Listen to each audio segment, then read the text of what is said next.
I think that there's this rich history involved with motels, and it feels very Americana, Route 66. There's just this casual nature.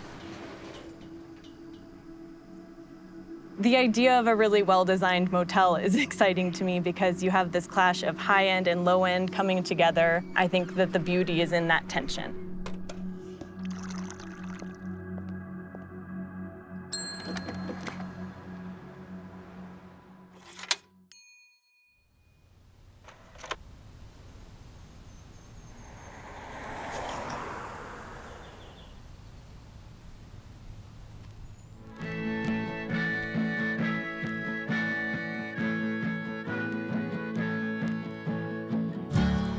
If you had told me that I would have ended up living in a small mountain town 2.5 hours from any big city, I would have never believed you. Salida is a very easy place to love. We have unbeatable outdoor access, hot springs, hiking, great people. We have the most heavily trafficked whitewater in the country. The Arkansas River runs right through town. One of the largest historic districts in Colorado. Really good shopping, great arts district, great food. I mean, it's just outdoor heaven. Well, before and after, it's pretty dramatic. When we bought the place, it was called the Aspen Leaf Lodge. It was owned by a really nice old Polish couple who wanted to retire in Florida. I don't think that it had been renovated since the 70s. So, you know, shag carpet, wood paneling, the big tube TVs, all of it. The idea of renovating a motel was something that Philip and I actually talked about on our first date over pizza and beer. He was living in a camper van and just traveling the country. This like wanderlust lifestyle was very appealing to me and exciting. I was just like, okay, what if we did this? What if we did that? And he's like, we just met. There's no we. In Dallas, I worked as a graphic designer, and I saw this very clear trajectory of about the next 10 years. To me, I think that there was more fear in living this predictable life, and the idea of the unknown was exciting. So we just began to rethink what our life could look like, and it ended up looking like this. This was definitely my first take at any sort of interior design project. Our first step was demo. So we went through and we just pretty much gutted the place. It was very DIY. I feel like in most of these renovation processes, you have a big team, but for us, it was really just 3 people. It was myself, Philip, and then our carpenter, Dan. So the process was very much Philip and Dan waking up in the morning and going and doing demo and building things. And I would start my day by going and cleaning the rooms that we were still running and renting out to people. So I was the in-house janitor, they were the carpenters, and then we would meet in the middle and I would basically tell them what I thought it should look like. It's an old building, you never know what you're gonna uncover.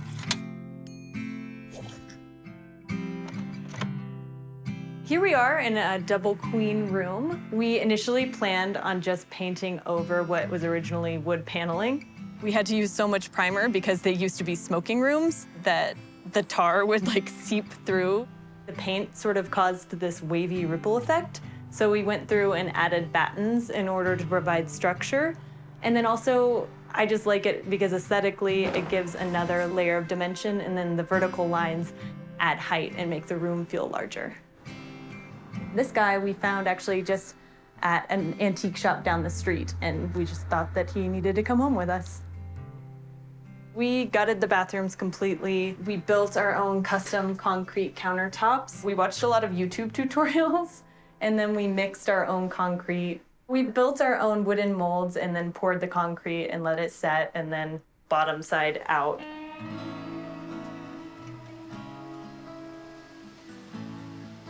The idea here was to modernize, but not do anything that goes against the lines of the building that are already established. The only structural change that we made was to the sunroom, and that was honestly just because we needed more communal spaces.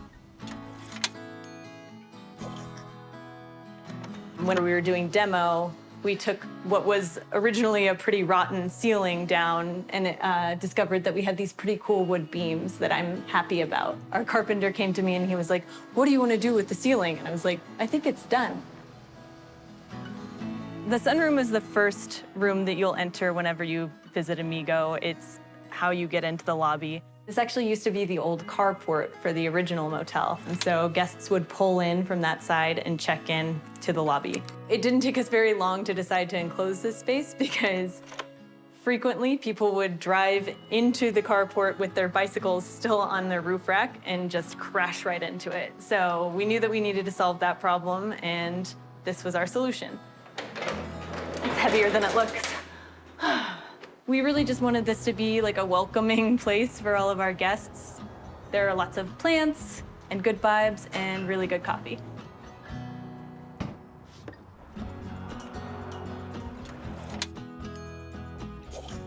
We decided to add the Airstreams because we really wanted to add more rooms. It's just a fun, kind of novel experience for our guests, and they're really cute. We are in Frances, the Airstream. She is our 31-foot Sovereign, and she's the largest Airstream that we have on the property. All of our trailers are actually named after our grandparents. We have Velma and Pee-wee after my grandmothers, and then Frances and Diana after Philip's grandmothers, and then Merle was just like a distant uncle who had a cool name. We designed the Airstreams for different experiences, and this one is very much a family-oriented experience.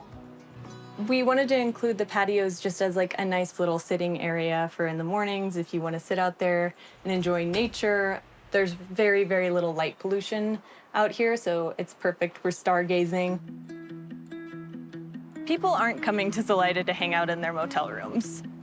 They're coming here to enjoy nature, to get outside, and it was important to us to embody that in our property. You'll see lots of hardy plants that are from the desert, lots of skulls, hand-woven textiles, live edge wood. People are coming here to connect with nature, and I think any time that we can bring natural elements into our interior spaces, that's a good thing. Do that. Okay, does that look okay? Cool. I think the Amigo brand is definitely rooted in humor. There's a little bit of kitsch, which I think pairs perfectly with a motel concept. People, whenever they're traveling, are very stressed out, even though they're on vacation. We definitely wanted to just remind them to have fun and laugh. Amigo is just kind of an ever-evolving project. Philip and I love that about it, and I think our guests do too, because they feel like they're part of our story. They'll come in the spring and then come back in the winter and see all of the changes that we've made, and they get really excited about it. And they're like, "Oh, okay, we'll see you next time. Can't wait to see what you do." And it's just fun.